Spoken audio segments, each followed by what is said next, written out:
Nós estamos na série de mensagens guiados pelo Senhor, GPS. Um GPS melhor do que aquele que a gente usa para nos direcionar nos nossos deslocamentos. Principalmente pelo fato de que, às vezes, o GPS nos coloca por caminhos perigosos. Às vezes o GPS, por encontrar uma alternativa mais curta, pode nos levar em situações que nós não gostaríamos de estar. Mas o GPS de Deus, ou seja, o sermos guiados pelo Senhor, quando somos guiados pelo Senhor, quando estamos nas suas mãos, toda a orientação que Ele nos dá, é orientação para o nosso bem. A palavra de Deus nos diz que todas as coisas cooperam para o bem daqueles que amam a Deus. E então Deus até transforma algo que pode parecer mal aos nossos olhos, mas para aquilo que Ele tem de melhor para nós.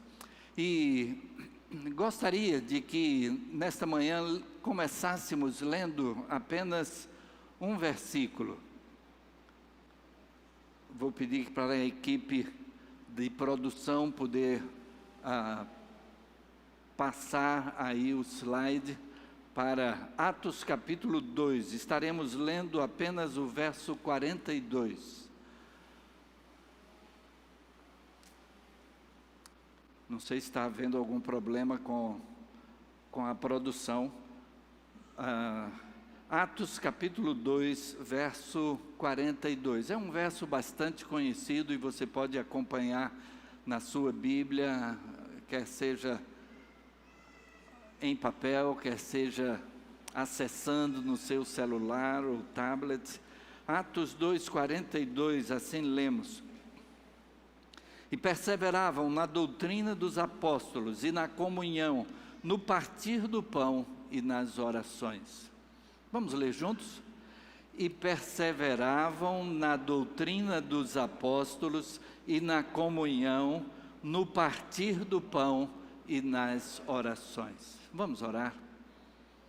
Senhor Deus, louvamos o Teu nome, Pai, agradecemos porque esses momentos de adoração a Ti são enlevo para a nossa alma e nos ligam mais e mais a Ti, naquilo que reconhecemos como nossa dependência de Ti. E nesta hora em que a Tua palavra foi lida, pedimos que o Teu Espírito esteja guiando mente e coração de cada um de nós, conforme a Tua vontade, para aquilo que Tens reservado para nós nesta manhã como recado. É o que suplicamos agradecidos no nome de Jesus. Amém. Amém. Nós estamos aqui neste momento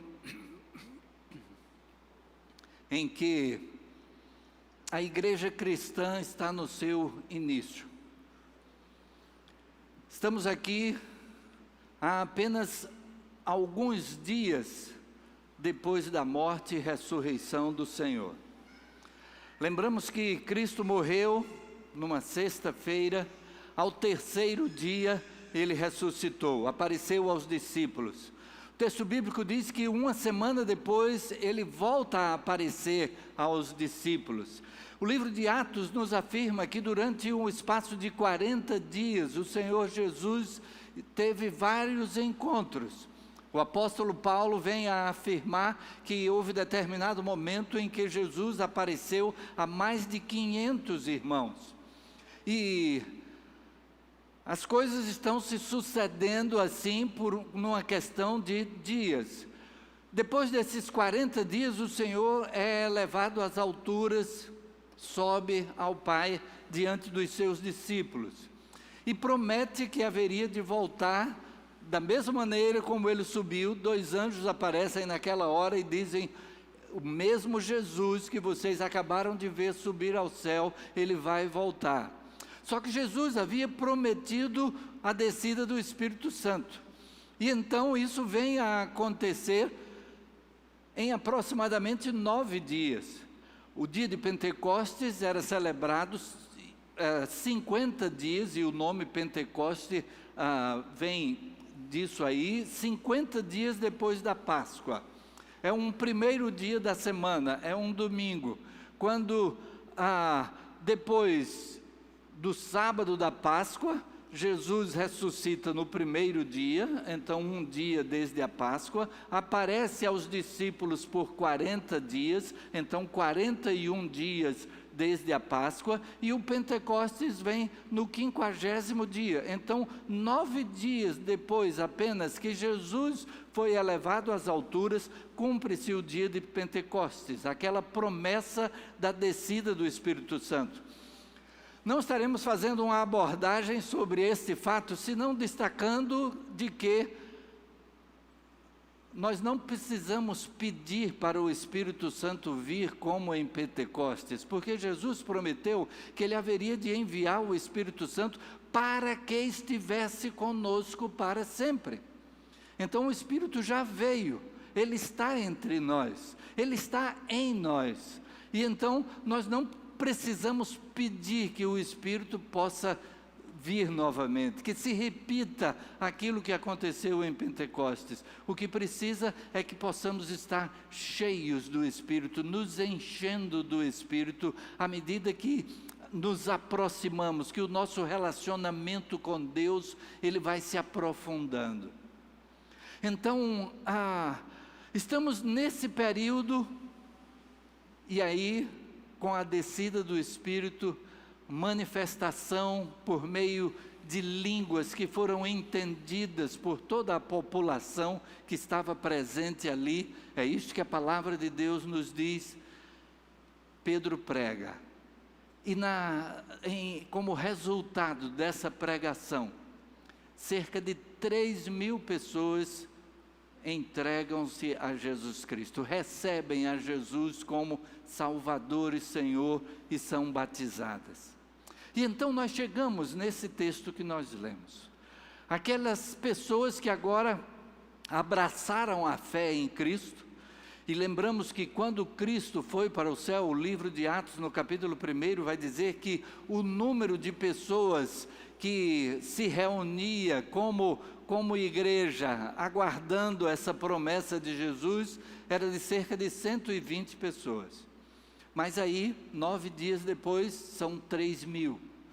E o que será a prática dessa igreja iniciante? E eu gostaria então que pudéssemos meditar nesses pontos cardeais da igreja primitiva.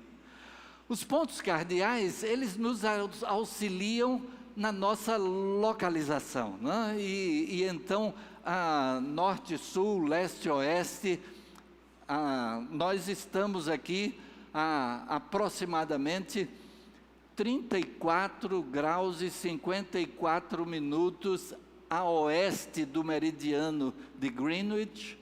Nós estamos a 8 graus e 6 minutos aproximadamente abaixo do Equador ou ao sul do Equador. E então os pontos cardeais, o sabermos esse norte e sul e essas distâncias, nos posicionam no mundo. Como é que a gente pode posicionar aquela igreja cristã primitiva? O que é que podemos trazer de relevante sobre a vivência dessa igreja que está experimentando tudo isso como num turbilhão? Fatos se sucedendo assim em questão de dias. E então vamos meditar um pouco a esse respeito. E dentro daquilo que a palavra de Deus nos apresenta. E o texto que nós lemos então diz que aquela igreja perseverava na doutrina dos apóstolos. Então, guiados pelo Senhor para o ensino dos apóstolos. Guiados para a doutrina dos apóstolos. A palavra doutrina nada mais é do que o ensino, aquele conjunto do que se ensina. E então, aquela igreja cristã primitiva, meditava no ensino de Jesus.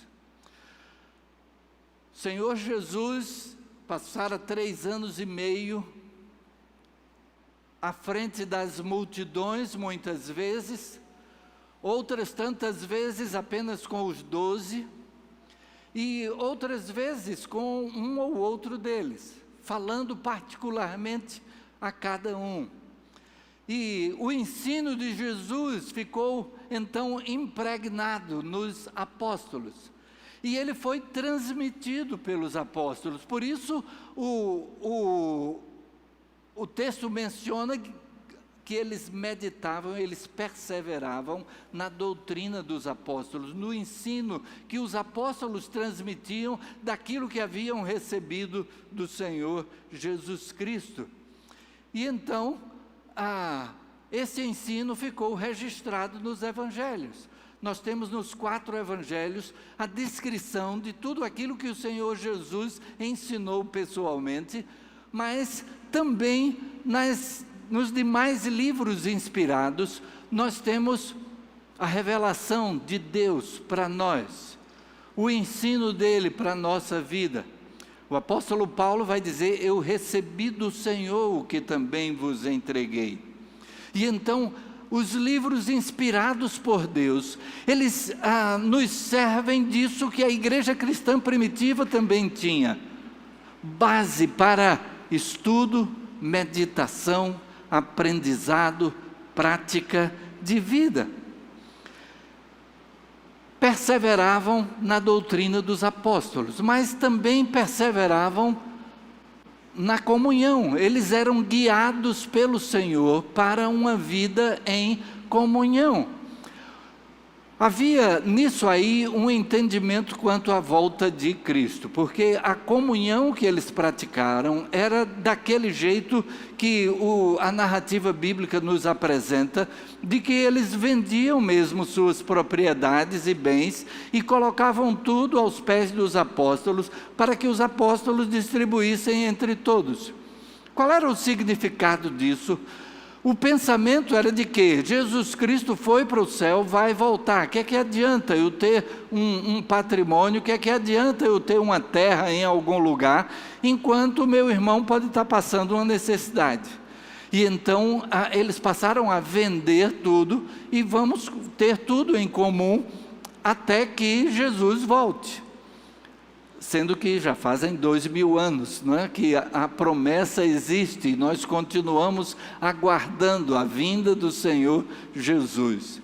Porque Ele mesmo disse: não vos compete conhecer os tempos e as estações que Deus reservou ao seu próprio poder. Mas que eles teriam uma tarefa, e a tarefa seria de pregar o Evangelho em todo o mundo. Ao descer o Espírito Santo, vocês vão ser minhas testemunhas em Jerusalém, Judeia, Samaria e até os confins da terra. Independentemente de quanto tempo isso tome, mas a missão está entregue a vocês, é isso que cabe a vocês. E então, os princípios que foram ali testemunhados, eles permanecem. Quais eram os princípios? Da igualdade diante de Deus. O princípio de que nós somos iguais diante de Deus. Todos, então, somos filhos de Deus. Cada um que recebe a Jesus como Salvador. A palavra de Deus nos diz, lá no Evangelho de João, capítulo 1, a todos quantos o receberam, deu-lhes o poder de serem feitos filhos de Deus, a saber, aos que creem no seu nome. Se somos filhos de Deus, todos iguais diante de Deus, precisamos estar nos auxiliando mutuamente. E então foi aplicado também o princípio do suprimento das necessidades. O princípio de que, ao vermos uma necessidade em alguém, fazermos o possível, aquilo que está ao nosso alcance, para transformar esta realidade. Graças a Deus, a nossa igreja tem um forte braço de atuação social, a que chamamos de NASCE, Núcleo de Atuação Social Cristã Emanuel. todos os membros da igreja estão abertos ao envolvimento com o trabalho que o NASCE desenvolve. E ele desenvolve exatamente através dos membros da igreja. Até mesmo as ações são iniciadas pelos membros da igreja. Pessoas que, vendo uma necessidade, sugerem uma solução, e essa solução, então, é considerada cabível, é considerada ao nosso alcance, e mais pessoas, então, arregaçam as mangas e se dispõem ao envolvimento também. E dali surge um novo ministério, uma nova ação para o atendimento das necessidades. Eventualmente temos o NASCE capitaneando uma ação, eventualmente são os próprios membros da igreja. Citamos recentemente o ministério que foi criado para a alimentação para moradores de rua.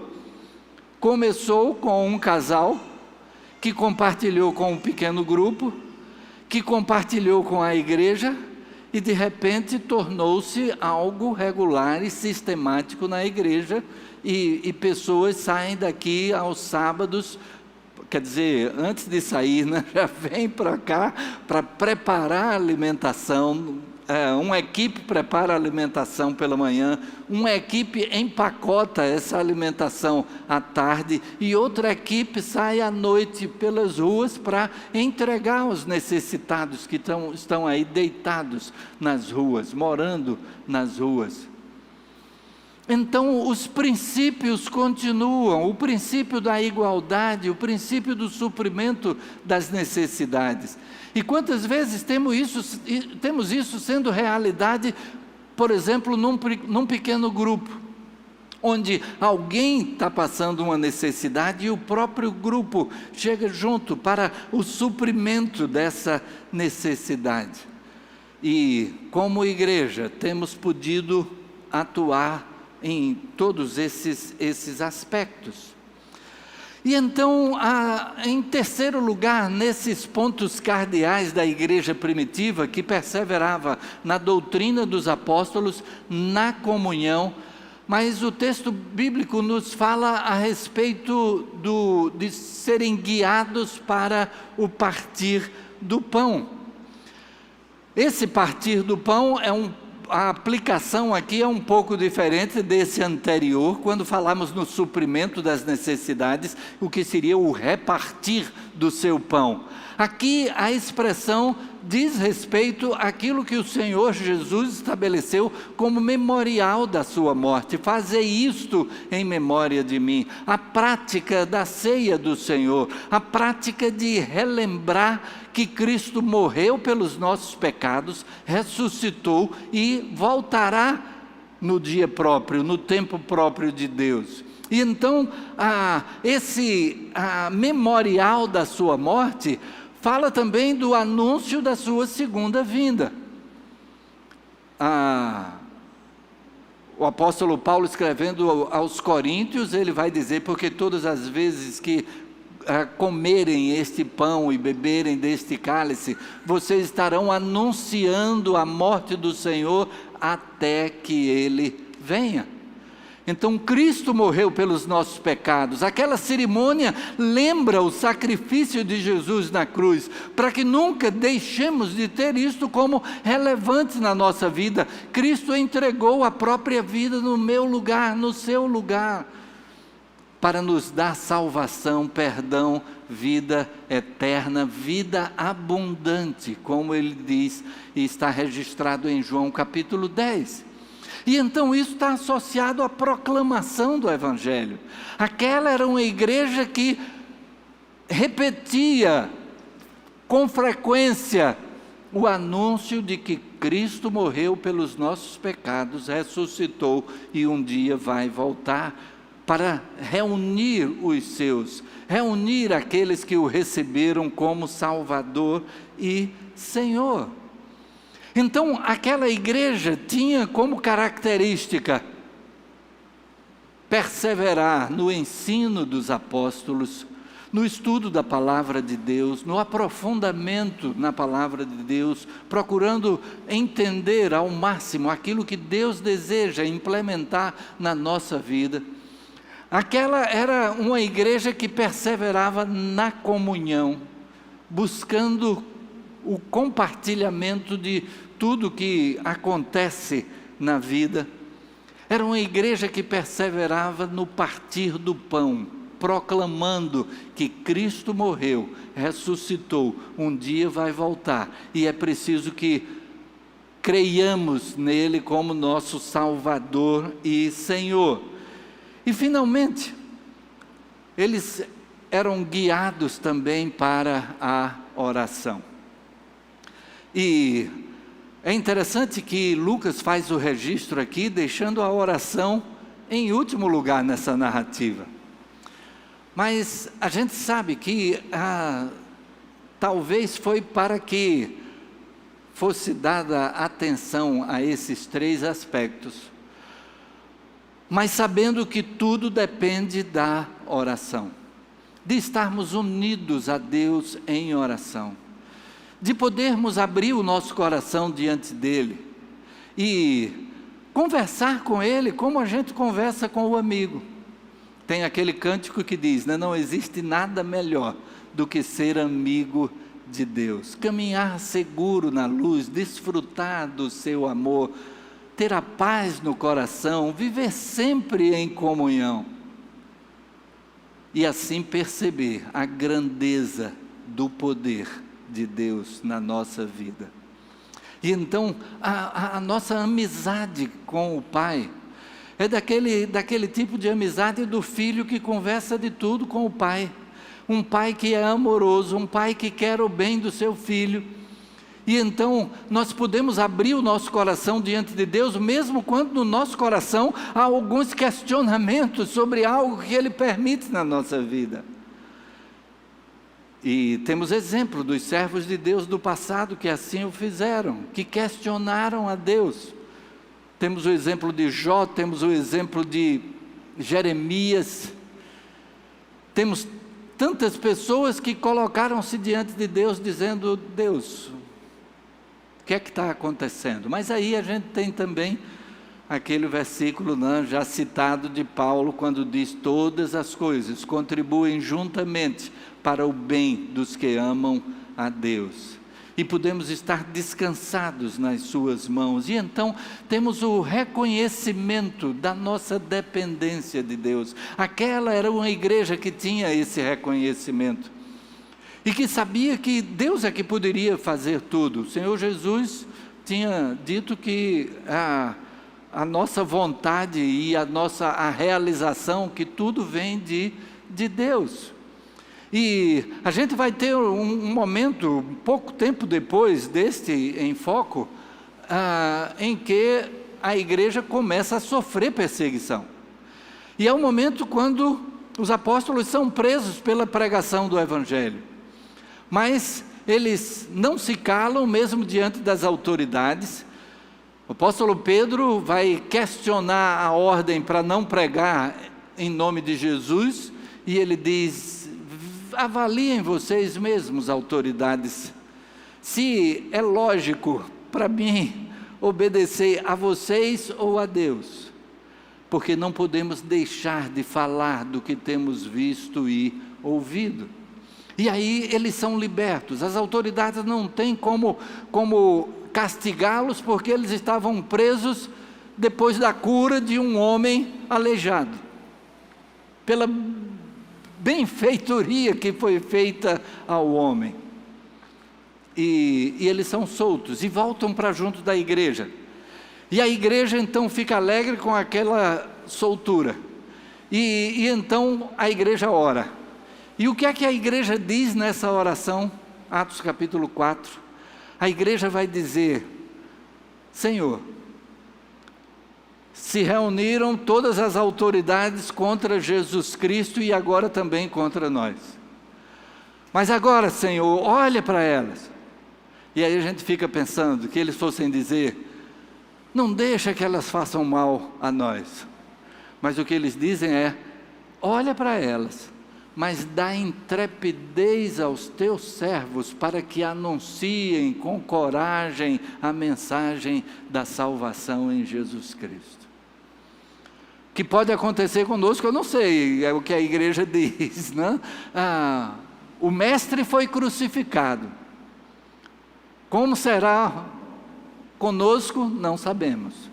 Mas dá coragem, intrepidez para que compartilhemos aquilo que encontramos em Jesus Cristo. Reconhecimento da dependência de Deus, submissão à sua vontade. E então a igreja estava pronta para aquilo que Deus tivesse para apresentar. E por meio disso, houvesse o crescimento no relacionamento com Deus. A oração colocando a igreja nessa condição de reconhecimento da vontade de Deus, submissão, da dependência de Deus, submissão à vontade de Deus e prontidão para que essa vivência em oração pudesse aumentar o relacionamento com Deus, para que Deus pudesse dirigir a vida da maneira mais livre possível. Infelizmente, essa foi uma igreja que também acomodou-se. A situação ali em Jerusalém era uma situação que, apesar de ter aquele crescimento, experimentava também perseguição. Mas ali eles estavam, a gente pode dizer, em casa. Ali eles tinham o suporte uns dos outros. E não lembraram que Jesus Cristo tinha dito: vocês vão ser minhas testemunhas tanto em Jerusalém, como na Judéia, Samaria e até os confins da terra. Aí quando chega em Atos capítulo 8, a gente vai ver que depois da morte de Estevão é promovida uma perseguição em Jerusalém e os crentes fogem de Jerusalém, mas o versículo 4 do capítulo 8 vai dizer: e iam por toda parte anunciando a palavra. Foi necessária ali talvez uma perseguição para que eles saíssem daquele ambiente a que já estavam acostumados.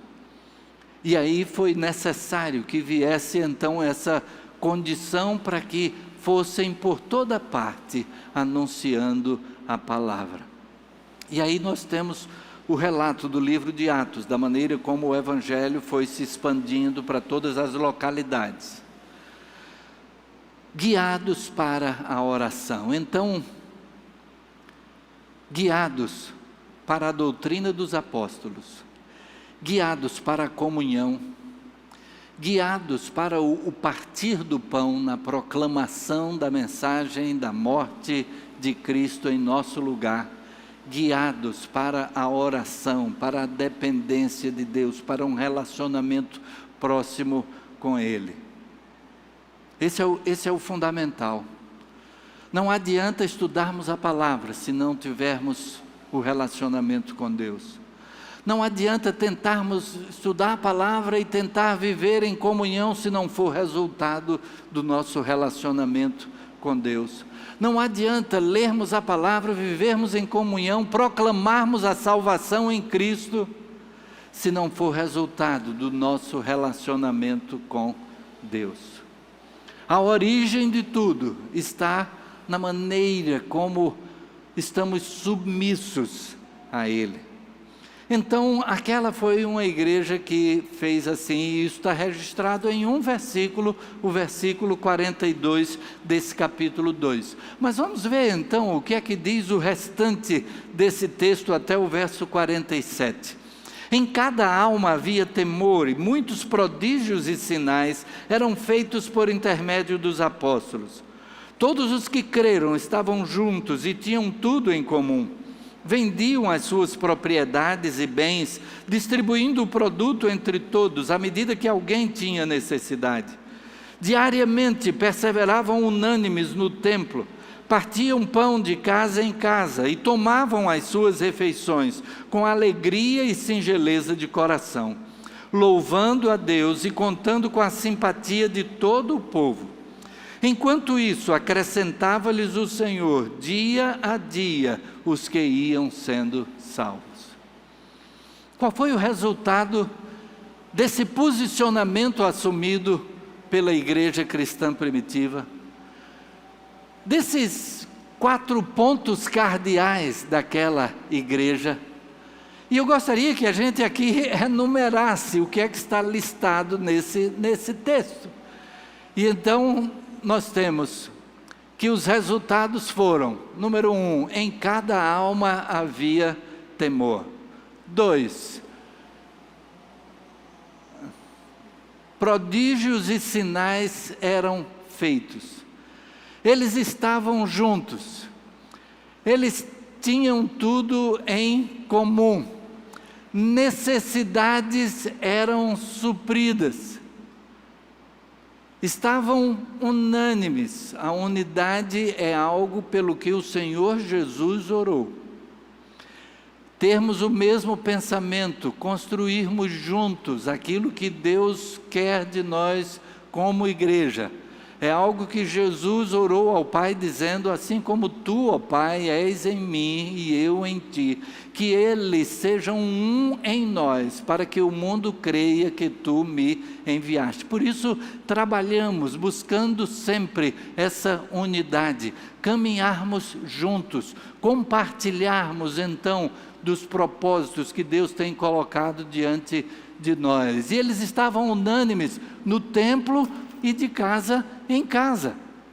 E vale a pena destacar que esse de casa em casa permite uma aproximação maior entre nós. Quando nos vemos no templo, nos vemos, nos cumprimentamos, agora não podemos nos abraçar, nos cumprimentamos agora só com... é uma situação estranha, né? Porque ou a gente se cumprimenta com soco ou com cotovelada, né? Mas é a forma que a gente tem de pelo menos se tocar assim, mas a gente não sabe como é que aquela pessoa está. Mas num pequeno grupo, pode ser que a igreja toda não conheça o que uma pessoa está atravessando, mas aquele grupo ali de 8 pessoas, 10 pessoas, 12 pessoas, às vezes um pouco mais, pode compartilhar, conhecer, orar junto, trabalhar junto para achar as soluções e, quando necessário, até trazer até os pastores da igreja. Porque, infelizmente, às vezes acontece um problema na vida de alguém e quando a gente descobre, o problema está enorme, porque aquela pessoa estava só, aquela pessoa não tinha alguém próximo que pudesse chegar junto, e mesmo que sentisse que o problema era um pouco grande, de poder dizer: pastor Alberto, pastor Tiago, pastor Nelson, pastor Júlio, pastor Marcos, pastor Arquimedes, aquela pessoa está precisando de um apoio maior. E já compartilhei que houve ocasião em que alguém chegou para mim, um líder de pequeno grupo, e disse: o meu pequeno grupo está atravessando uma crise num casal, e o casal está para se separar nesta noite. O senhor poderia ir conversar com eles? E eu saí de casa 10 horas da noite para ir falar com o casal. Fiquei lá até 1h da manhã. E claro, apenas a gente procura mostrar caminhos, mas os passos a serem dados, né, são por eles. E eu fui, mostrei alguns caminhos, mas disse: agora vocês é que precisam querer mudar. E graças a Deus houve resposta, e o casal continuou juntos e membros da igreja, até ele ser transferido para outro estado. Por quê? Porque tinha alguém junto, que pôde conhecer melhor, que pôde saber da necessidade, que pôde pedir o auxílio que foi necessário. Então, mesmo aquela igreja já tinha a experiência no templo e nas casas. Eles compartilhavam as suas refeições. Que coisa boa é a gente comer junto, né? E alguém já disse que crente não bebe, mas come. Porque qualquer oportunidade a gente está fazendo um lanche. Agora, nesse período, a gente teve que dar uma freada nisso também, né? Mas como é bom compartilhar refeições. Alegria e simplicidade de coração. poderem estar naturalmente, sem nenhuma pompa ou coisa que o valha, na transparência da vida. O louvor a Deus estava presente, a simpatia de todo o povo. As pessoas olhavam para aquilo ali e diziam: eu preciso de algo parecido com isso na minha vida. E então acrescentava-lhes o Senhor dia a dia os que iam sendo salvos. Eu fiz questão de enumerar. A gente estudou 4 pontos cardeais da igreja cristã primitiva. E tivemos 12 resultados aqui que são descritos naquela igreja.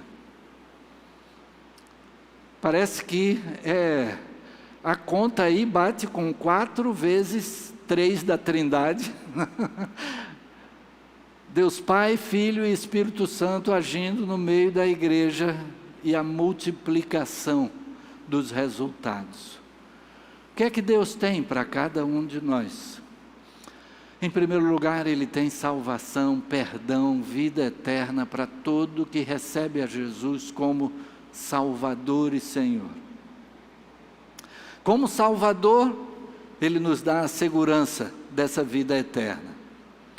Como Senhor, Ele nos mostra aquilo que Ele tem para nós como missão. E é pelo seu agir em nós que Ele o faz. É Deus que opera em vós o querer e o realizar. É aquilo que Efésios capítulo 3, versos 20 e 21 nos diz. Aquele que é poderoso para fazer infinitamente mais do que tudo que pedimos ou pensamos, pelo seu poder que opera em nós, a Ele seja a glória na igreja, por Cristo Jesus, por todas as gerações, para todo sempre. Amém. É Ele que opera, é Ele que faz infinitamente mais do que pedimos ou pensamos, pelo seu poder operando em nós. E então, quando temos aí esses 12 resultados naquela igreja, podemos pensar na nossa vida individual, podemos pensar na nossa vida como igreja, podemos pensar naqueles 4 pontos cardeais da igreja cristã primitiva. E do que é que então precisamos adequar nesses pontos cardeais na nossa vida, quanto ao estudo da palavra de Deus, quanto à comunhão com os irmãos, quanto à proclamação da mensagem do Evangelho, quanto à nossa vida de oração com Deus. Baixe sua cabeça, feche seus olhos. E talvez você ainda não tenha dado o passo dessa entrega ao Senhor Jesus Cristo, a entrega da vida, recebendo-o como Salvador e Senhor. Essa é uma oportunidade que você tem para fazê-lo. E basta aí, do seu coração para o coração de Deus, você dizer: sim, Senhor, eu quero que Tu sejas, que o Senhor Jesus seja o seu Salvador. E esta é uma oração que promove uma festa nos céus. A palavra de Deus diz que há grande alegria nos céus com uma pessoa que reconhece os seus pecados e recebe a Jesus como Salvador, crendo que o sacrifício dele ali na cruz é que foi o pagamento pelos nossos pecados, pela nossa condenação. Ele assumiu a condenação que era nossa para nos dar vida eterna, vida abundante. E então, esse é o momento de tomar essa decisão. E se você está em casa, participando desse culto através da internet, do YouTube, aí mesmo, no seu lugar, você pode fazer esta oração também, de entrega da vida ao Senhor Jesus. E a cada um de nós que já recebemos a Jesus como Salvador, o que é que Deus está falando no nosso coração, do que é imprescindível na nossa vida com Ele, que precise se ajustar a esse posicionamento, a esses pontos cardeais da igreja primitiva, e que possamos estar nos posicionando exatamente no centro das mãos de Deus, naquilo que Ele tem para cada um de nós. Vamos orar? Senhor Deus, louvamos o Teu nome, Pai, e agradecemos pela Tua palavra tão rica para a nossa vida. Louvamos o Teu nome porque a igreja cristã primitiva vem a ser exemplo para nós, modelo para nós, nos princípios que procurou colocar em prática, na maneira como se posicionou nas Tuas mãos, na meditação, na palavra, na comunhão uns com os outros, na proclamação do Evangelho e no relacionamento próximo contigo em oração. Pedimos, Pai, que cada dia mais possamos ter esta realidade na nossa vida e como resultado disso, que experimentemos tudo aquilo que Tu tens como propósito para a nossa vida individualmente e para a nossa vida como igreja, para a Tua honra e Tua glória.